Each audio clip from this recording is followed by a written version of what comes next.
$10,000 is a sizable amount of money. If invested properly, can make a huge difference in your financial future. By simply making 6% on your money, it can be the difference maker of an extra $92,857 over a 40-year period. But it's extremely crucial that you don't screw this up, as $10,000 can evaporate very quickly. By watching this video, you will learn how to make 6% on your money very easily. All I ask in return is that you hit the subscribe button down below to see similar content as soon as it comes out. By getting views on my videos, YouTube then recommends my videos to other people. If those other people do the same, then my videos will get recommended to more people that could find them useful and so, which would be awesome. Now let's jump into the safest way to invest $10,000. First is to pay down high interest debt. By paying down a 22% credit card, it's like making 22% on your money. The reason for this is if you don't pay down this debt, it compounds into the opposite direction. What that means is if you carry a balance of $300 at an interest rate of 22%, you would owe $66 in interest above and beyond the balance that you're carrying. Now, if you carried this balance for another year, you'll now owe 22% on that $366. This continues to grow longer and longer the balance goes unpaid. In order to offset that credit card interest, you would need to find a way to make 22% on your money or on your $300. This is extremely challenging feat and is the reason why the simple solution would be just to pay the dang card off. You should also set aside 3 to 6 months of your money into an emergency fund. You could put these funds into a high yield savings account where at least will earn a good amount of interest. 20% of millennials and 31% of Gen Z, if they lost their job tomorrow, would not have enough money to pay their living expenses. Lane Gillespie, a writer for Bankrate, outlined that nearly 1 in 3 people in 2023 had some emergency savings, but not enough to cover 3 months of expenses. And more than half of US adults, 57% to be exact, feel uncomfortable about their current level of emergency savings. And only half, 56%, contribute to an emergency fund savings consistently. You need to have at least 3 to 6 months of your living expenses set aside into an emergency fund. Put it into a high yield savings account so that way it at least is earning a decent interest and isn't just sitting there stagnant. April 5th, 2024, the top high yield savings accounts were paying anywhere from 4.35% to 5.15% as a savings account. If you're wondering how to set aside this money into a savings account, first, you need to figure out how much your living expenses are. If your monthly bills are $2,500 a month, then saving $7,500 will allow you to pay your bills for a short time if you were to lose your main source of income. This is not a concrete rule. You may need to save a little bit more if you're self-employed and anticipate a lean month, or if you're preparing for an economic hardship, such as a hiring slowdown or a recession. These are all some good times that you would want to save a little bit more just to be 100% safe. Second, open a savings account that's just for this emergency fund. I find online bank accounts the best because you can set them and forget about them. Versus your Bank of America account where money's constantly flowing in and out, it's a little bit harder to actually save money within it. So open up an online bank account, set this money aside, and you'll be good to go. Step 3 is to set a budget and a game plan. Work out what is comfortable for you, but figure out first how much you need and when you'll need it by. Then break that down into a weekly or bi-weekly number depending on how often you get paid.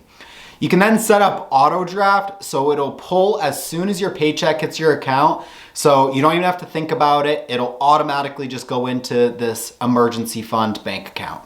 Planning for your financial future is crucial. I've spoken to many people in their 50s and 60s regarding this matter, and they've all given me the same feedback. They wish they contributed to their retirement account sooner. Normally with retirement accounts, they're tax deferred. So if you wait until after the age of 59 and a half, then you can withdraw your money at your applicable income tax bracket at that point in time, assuming the long-term capital gain. Roth IRAs have a contribution limit of $7,000 per year as of 2024. You contribute after-tax money to them, and if you have an account open for 5 years and you don't withdraw the money until after the age of 59 and a half, then you can withdraw your earnings tax-free, which is far different than the standard tax-deferred account that we just talked about.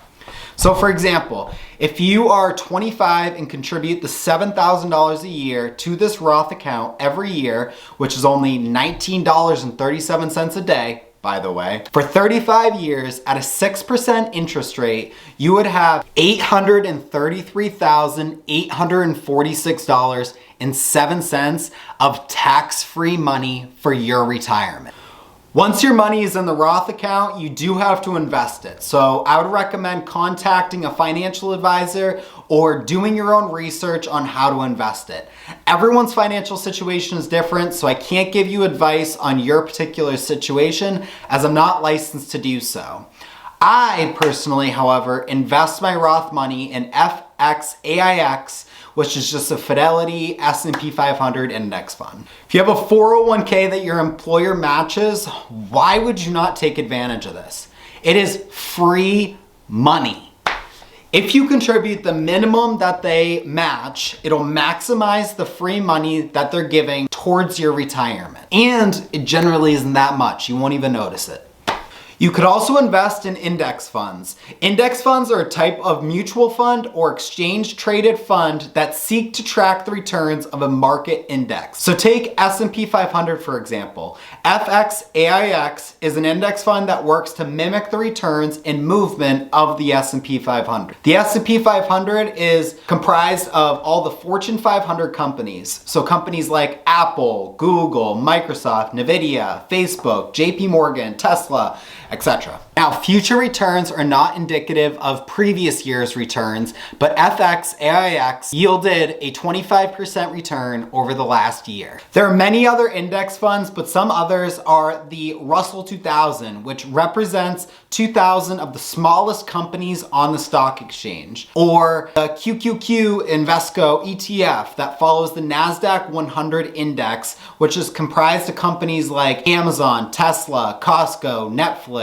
Booking Holdings, Starbucks, Marriott International, companies like these. You could also contribute to an HSA as another way to save for retirement. An HSA allows you to contribute pre-tax dollars to a savings account that you can then use at a later date for qualifying medical expenses. Additionally, by contributing to that HSA, it reduces your taxable income. HSA stands for Health Savings Account, by the way. A HSA is great because it allows you to contribute those pre-tax dollars to pay for deductibles, co-payments, co-insurance, and some other expenses as well. This lowers your taxable income as it comes off the top before taxes are taken out and lowers your out-of-pocket expenses for medical. Number 6 is invest in yourself. Wait. I know that's a boring answer, but let me explain. By investing in yourself, you can increase your income, budget better, teach others how to improve their life, live life more efficiently, learn from others' mistakes, so that way you can climb the ladder faster. There really isn't anything that you can accomplish when investing in yourself. It removes any ceiling on growth that you might have had. I noticed that when I started reading, learning, and actually trying to get better, I got lucky a whole lot more. Kind of amazing how that works. I found that online courses are helpful, but nowadays it's super challenging to find good courses. Feels like everyone under the sun is pushing their course to get rich quick. So be very careful with this one. I found a few decent courses that were helpful when I first started out in real estate. So I figured I'd include this point because there are some helpful courses out there. Not all of them though, by any means. Mentors are similar to online courses. They can be great if you find the right one, but a waste of money and time if not. When finding a mentor, it's best to look at their track record and determine if it aligns with what you're wanting to do and where you're wanting to go. If you're looking to find a mentor for real estate investing, then maybe join your local real estate investing group where you're surrounded by like-minded individuals on a similar path to where you're headed. Network, discover who has accomplished what you want to do, and set aside some time to chat over coffee about what they did to get there. Read. And I have heard more times than not, but Justin, I haven't picked up a book since middle school. Reading is was a waste of time. I don't have time to read. Just try it. If you learned one thing that could make you $10,000 more, less stress, while being more productive and procrastinate less, would that not be worth the $15 that it would cost for the book and the little bit of time that it took you to read the actual book? I've read 6 books so far this year, and I read 16 last year.